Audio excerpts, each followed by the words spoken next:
কোনো রকম অঘটন না ঘটলে দ্বিতীয় টেস্টে সেনেলি স্পোর্টস ক্লাব গ্রাউন্ডে অভিষেক ঘটতে চলেছে সারাংশ জৈনের।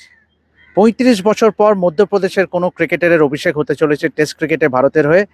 এবং অবশ্যই আজকে অপশনাল প্র্যাকটিস সেশন ছিল আজকে, ম্যাচ ডে -1, যেখানে অধিনায়ক স্বয়ং শুভমন গিল ছিলেন, এছাড়াও ছিলেন KL রাহুল গতকাল যিনি গড়হাজির ছিলেন। তবে আজকেও কিন্তু কুলদীপ যাদব ছিলেন না, এবং দেওয়ালে লিখনটা পরিষ্কার যে কুলদীপ যাদব এবং আজকে আমি ভিডিওতে পরবর্তী সময় আসবো যে আজকে কি কি জন্য আমি এত দৃঢ়তার সঙ্গে বলছি যে সারাংশ Jain is all set to make his test debut. But Samita, তোমার কাছে প্রথমেই আসি যে রাইট চয়েস, কেননা হর্সেস ফর কোর্সেস, শ্রীলঙ্কা যেহেতু একজন বাড়তি বাঁহাতি ব্যাটসম্যান নিয়ে খেলবে।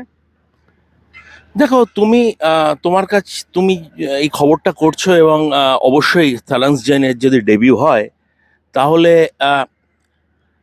কুলদীপ যাদবকে আগের টেস্ট ম্যাচে খুব একটা দেখে কনফিডেন্স, মানে যাকে বলে না ইংরেজিতে he didn't inspire much confidence, সেটা হয়েছে।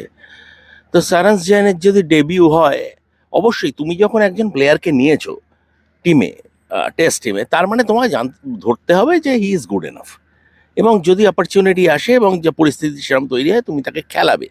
বাঁহাতি প্লেয়ার্স থাকা দুটো অবশ্যই একটা, যেটা তুমি বললে অবশ্যই একটা, সেটা ভারতীয় টিম ম্যানেজমেন্টের যে ডিসিশন মেকিং সেটাকে ইনফ্লুয়েন্স করবে। আর যদিও আজকে প্রেস কনফারেন্সে গৌতম গম্ভীর বললেন কুলদীপ আগের ম্যাচে আন্ডারবোল্ড হয়েছিল এবং সেটা 5জন স্পিনার থাকলে 5জন বোলার থাকলে একজন আন্ডারবোল্ড হবে, এটা খুব নর্মাল, এবং এটা আর ডিসিশনটা ক্যাপ্টেনের, সবই বললেন। কিন্তু দেখে আকারে ইঙ্গিতে যা মনে হচ্ছে, কালকেও সাইরাজ বাহুতুলে এরম একটা ইঙ্গিত দিয়েছিলেন যে সারাংশ জৈন টিমে আসতে পারেন, যদিও উনি অবশ্যই কনফার্ম করেননি। কিন্তু তাহলে একটা ভ্যারাইটিও আসবে যদি সারাংশ জৈন আসে, কারণ 3জন লেফট আর্ম স্পিনার আগের ম্যাচে খেলেছে, যদিও 3জন ডিফারেন্ট টাইপস, কিন্তু এখানে একজন অফ স্পিনার এলে, হ্যাঁ, ডানহাতি অফ স্পিনার এলে সেটা একটা ভ্যারাইটিও আনবে বোলিংকে। অবশ্যই যদি সারাংশ জৈন নিয়ে বলতে হয়, আজকে যদি প্র্যাকটিসে সারাংশ জৈন কি করলো, সবার আগে দেখুন হাতে গোনা 5জন মাত্র আজকে অনুশীলন এসেছিল, তার মধ্যে অধিনায়ক স্বয়ং শুভমন গিল, সরফরাজ খান, আকিব নবী, KL রাহুল এবং সারাংশ জৈন। সবার আগে এই যে 22 গজে উইকেটের ওপরে সারাংশ জৈন গেলেন এবং সারে জমিনে তিনি উইকেটটাকে পরখ করলেন। কিভাবে হাতে বল ছিল, তিনি একবার বোলিং অ্যাকশন করে দেখলেন, শ্যাডো করলেন, তারপরে উইকেটে বলটা বাউন্স করলেন এবং তারপরে গিয়ে ব্যাটিংয়ের শ্যাডো করলেন। এবং তার কিছুক্ষণ পরেই কিন্তু গৌতম গম্ভীরের সঙ্গে একটা ছোট বাক্যালাপ, এবং তারপরে তিনি নেটে গিয়ে দীর্ঘক্ষণ ব্যাটিং করলেন। সুতরাং দিজ আর অল ইন্ডিকেশনস। এবং তার থেকেও সব থেকে বড় যে গুরুত্বপূর্ণ যেটা ইঙ্গিত, সেটা হলো নিজের ব্যাটিংয়ের শেষে গৌতম গম্ভীর সারাংশ জৈনকে ডেকে এনে বুকে চাপড়ে দিলেন। মানে অবশ্যই বলে না পিঠ চাপড়ানি বলে, কিন্তু এক্ষেত্রে বুকে চাপড়ে দিলেন ভারতীয় দলের হেড কোচ। সুতরাং কুলদীপের জন্য অবশ্যই খারাপ লাগার বিষয়, কিন্তু দেখুন এই যে যেটা আমি বললাম যে যেহেতু শ্রীলঙ্কা বাড়তি একজন বাঁহাতি ব্যাটসম্যান খেলাচ্ছে, সুতরাং Saransh Jain is all set to make his test debut.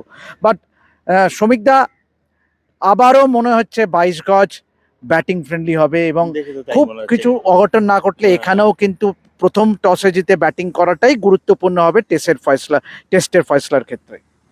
তুমি ঠিকই বলেছো দেবাশিস, তার কারণ হচ্ছে যদিও আজকের ওয়াটার করেনি পিচটাকে, ঢেকেও দিয়েছে এখন, কিন্তু দেখে মনে হচ্ছে টিপিক্যাল টেস্ট ম্যাচ পিচ, যেটা প্রথম দুদিন ব্যাটিং সহায়ক হবে, থার্ড ডে অনওয়ার্ডস এটাতে স্পিন করবে, হয়তো গলের থেকে একটু বেশি স্পিন করবে, যেহেতু পিচটা একটু ড্রাই, একটু গলের থেকে স্পিন করবে। কিন্তু টস আবার খুব গুরুত্বপূর্ণ হতে যাচ্ছে। তুমি খুব একদম ঠিক কথা বলেছ যে যে দল প্রথমে ব্যাটিং করে একটা বড় রান করতে পারলে অন্য দলটাকে, যেমন গলে যেটা হয়েছিল, ভারত প্রথমে ব্যাট করে বড় রান করার পরে পুরো ম্যাচটাই মানে Sri Lanka had to play catch up. তো সব মিলিয়ে তো গুড টেস্ট ম্যাচ উইকেট আগের ম্যাচে গৌতম গম্ভীর বললেন, এই ম্যাচেও গুড টেস্ট ম্যাচ, এবং তার জন্য যেটা, যদি ভারত টসে হেরে যায়, শ্রীলঙ্কা প্রথমে ব্যাট করে, এই হিটে, এই ইন্টেন্স হিটে কিন্তু বোলার্সদের লম্বা স্পেল করার জন্য মানসিকভাবে প্রস্তুত থাকতে হবে। সমিতা, তুমি নিজে সাংবাদিক সম্মেলনে ছিলে, আমি সুবায়ন, আমরা সবাই ছিলাম। Takeaways from Gautam Gambhir pre match press conference. Takeaways বলতে কিছু নেই, কারণ গৌতম গম্ভীরের প্রেস কনফারেন্স এমনিতেই একটু ইনসেন্ডিয়ারি হয়, আর আজকে উনি যেটা বললেন, মানে দেখুন, দেখো, ভারতীয় দলের হেড কোচ হিসেবে he is entitle to his opinion.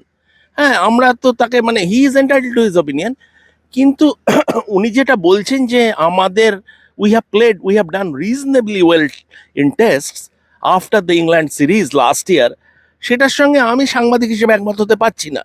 তার কারণ হচ্ছে, ইংল্যান্ডের পরে দেশের মাটিতে ভারত সাউথ আফ্রিকার কাছে হোম সিরিজ হোয়াইট ওয়াশ হয়েছে।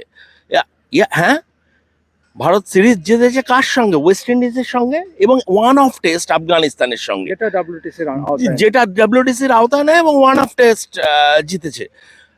এই যে শ্রীলঙ্কার সঙ্গে সিরিজটা এখন অনগোয়িং, একটা টেস্ট হয়েছে, অতএব এই সিরিজটা নিয়ে কনক্লুসিভলি কিছু বলার সময় এখনো আসেনি, একটা টেস্ট ম্যাচ আছে। কিন্তু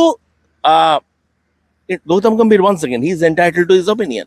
তবে একটা গৌতম গম্ভীরের কথা ভালো লেগেছে আমার, উনি বললেন যে আমি অলওয়েজ চাই টেস্ট সিরিজ 3টে ম্যাচের হোক।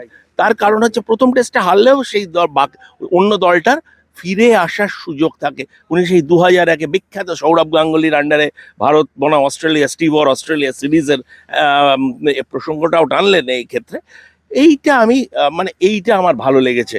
এছাড়া কুলদীপকে যেভাবে উনি ডিফেন্ডও করলেন, Kuldeep is a fantastic bowler, সেটাও আমার ভালো লেগেছে। কিন্তু ওই পার্টটা, আর উনি যেটা বললেন, my job is to win trophies, ওটা তো মানে ওনাকে যখন বলা হলো খালি গৌতম গম্ভীরকে স্যাক করা হোক, ওই বললাম না, গৌতম গম্ভীরের প্রেস কনফারেন্স একটু ইনসেন্ডিয়ারি হয়, কিন্তু we have done reasonably well in test after England, এই যুক্তিটার সঙ্গে আমি একমত নই।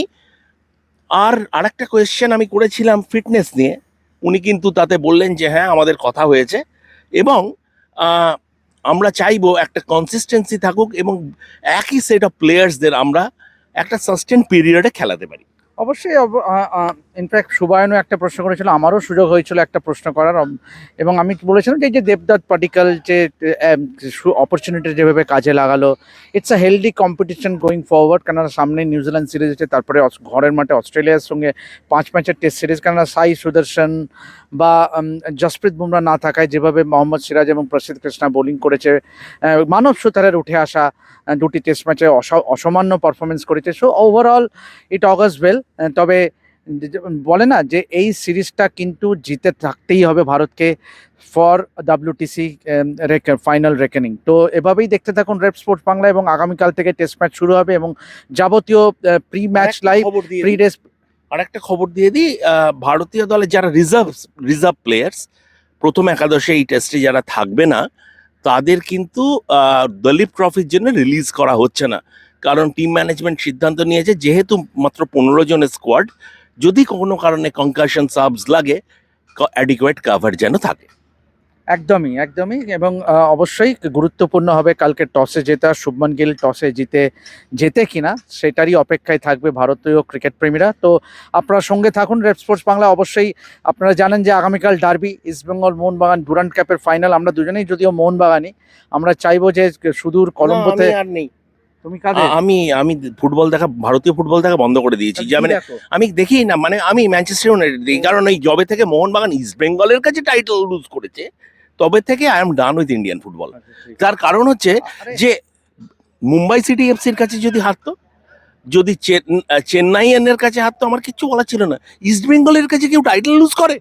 আচ্ছা, যাই হোক, যাক, শ্রমিকদা মনে প্রাণে মোহনবাগানি, আমিও জানি সে প্রকাশ্যে নাই বলুক, কিন্তু অবশ্যই ডার্বির জন্য, ডার্বির বিল্ড আপ থেকে আরম্ভ করে কালকে ডার্বির সবাই চোখ থাকবে ডার্বির দিকে। তো এখন এভাবেই দেখতে থাকুন রেড স্পোর্টস বাংলা। আশা করব আমাদের এই কাভারেজ, শ্রীলঙ্কা ইন্ডিয়া টেস্ট সিরিজের কাভারেজ আপনাদের ভালো লেগে থাকলে অবশ্যই লাইক, শেয়ার, সাবস্ক্রাইব করতে ভুলবেন না, এবং অবশ্যই সাবস্ক্রাইব করুন রেড স্পোর্টস বাংলা, এবং নোটিফিকেশন বেলটা ক্লিক করুন to get all the updates, latest updates from our videos. তো আনটিল দেন, আমি দেবাশিস এবং আমার সঙ্গে শ্রমিকদা আমরা সাইন অফ করছি সেনেলি স্পোর্টস ক্লাব থেকে। দেখা হবে আগামীকাল। আমার মেন্টর।